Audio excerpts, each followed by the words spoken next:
What's your name and what do you do? Carlton from Huddersfield, and my job I'm a pipe fitter.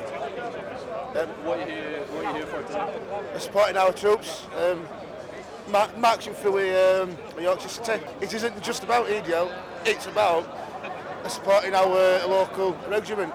So why did you join the EDL? Let's start with you.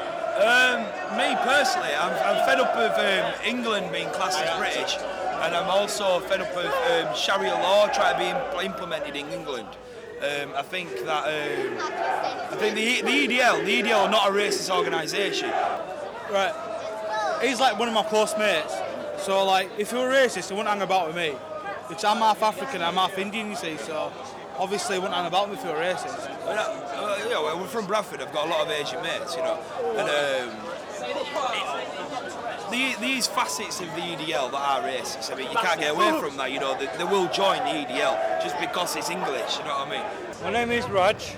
I'm a member of the English Defence League. I'm a British Asian, a Sikh. As people saying that the English Defence League is a far-right racist organisation, that's a load of rubbish. We love our country, we love our troops, and we support our troops. Nobody wants to see our troops coming home being disrespected, in the manner that they're doing, and even the normal Muslims, don't get me wrong, I'm nothing against normal Muslims, and everyone's entitled to worship, their own God or their own religion and all that there. But it's like they take the piss. The normal Muslims won't stand up and talk out about them properly because they can't. It's their Muslim brothers. They're not allowed to disrespect their Muslim brothers and all that. What's all that about?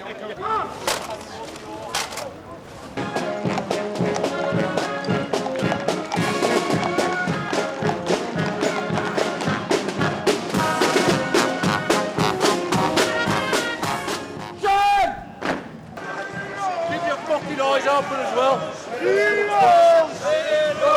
What I do care about is about these guys that strap a bomb to themselves and start killing people, you know what I mean? It started with 9/11, there were no need for it, but they did it. Well, this is it as well, isn't it? You've got Abu Hamza in Mohammed al-Bakshari, whatever his name is. They shouldn't be allowed to protest against being British and England. It's not right.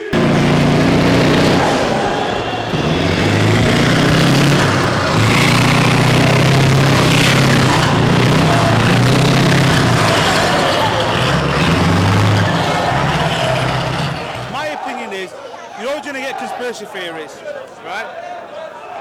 Me personally, I take it as it is.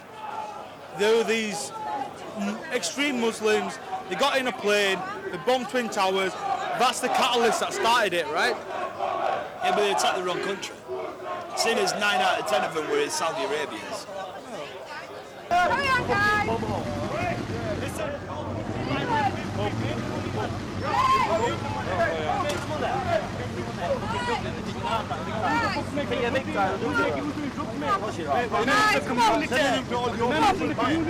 Making legitimate money, mate. Legitimate.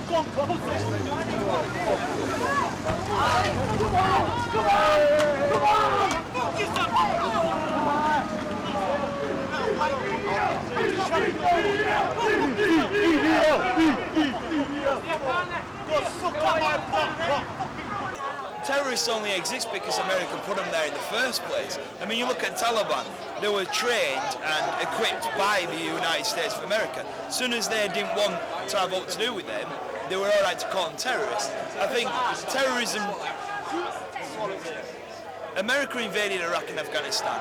If it had been America invading England, I would be called a terrorist because I'd have fought for my country. Like, they're fighting and dying for their country. They're getting bombed and families getting wiped out left, right and centre, which I think's wrong. I don't agree with war, but there are troops anyway, and I support our troops. So you don't agree with the war? I don't agree with war in Afghanistan. Why not? Why should we go fighting for foreign lands and not get no appreciating for fighting Afghanistan? Why are we fighting Afghanistan? You can't get straight answers out of politicians. You can ask them all they want, but they won't give you a straight answer. I'm incredibly proud of troops fighting for our queen in our country any day. And wherever they fight, they're doing their job. So I believe that if you live in our country, you should abide by our laws and live by our rules. We're ruled by a British government, so it should be British laws, not Sharia law. We don't want Sharia law. This is Britain. want Sharia law, go live in Saudi Arabia or wherever they promote Sharia law. This is Great Britain.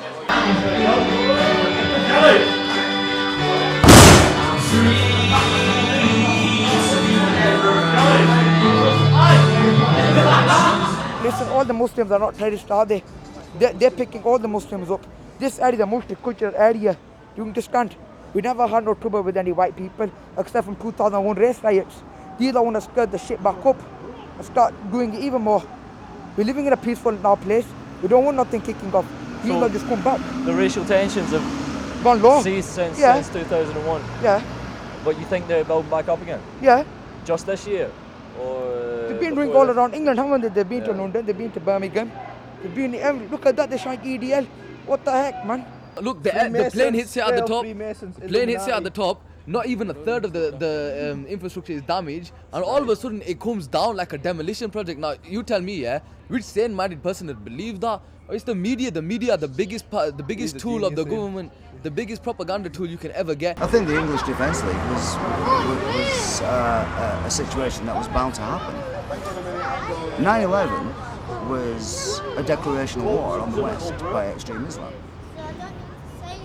England Britain being such a moderate country, we've allowed this situation to ferment for many, many years. It's been a government edict, or the Labour lied to us for many, many years, and Labour said that multiculturalism was the be-all and end-all, and the wonderful trip into Europe. But the fact of the matter is that multiculturalism was nothing more than a political lie. I went to a police officer today and said to him, why are they allowed to come here and cause problems? Why are you letting them? This is causing problems in Bradford. England is being brainwashed by these people. The English Defence League would have happened, regardless of what name or what form it comes under. It would have happened. I mean, look, the government couldn't care less. All they care about is saying how bad we are, right? And I understand why they're saying how bad we are. I can come up with my own conspiracy theories, but it's really no place for this, right?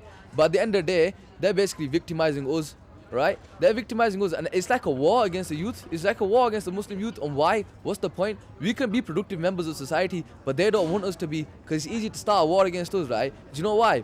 Because they'll distract people from the real problems of this nation. Because then people won't know that, look, this nation is a crumbling nation.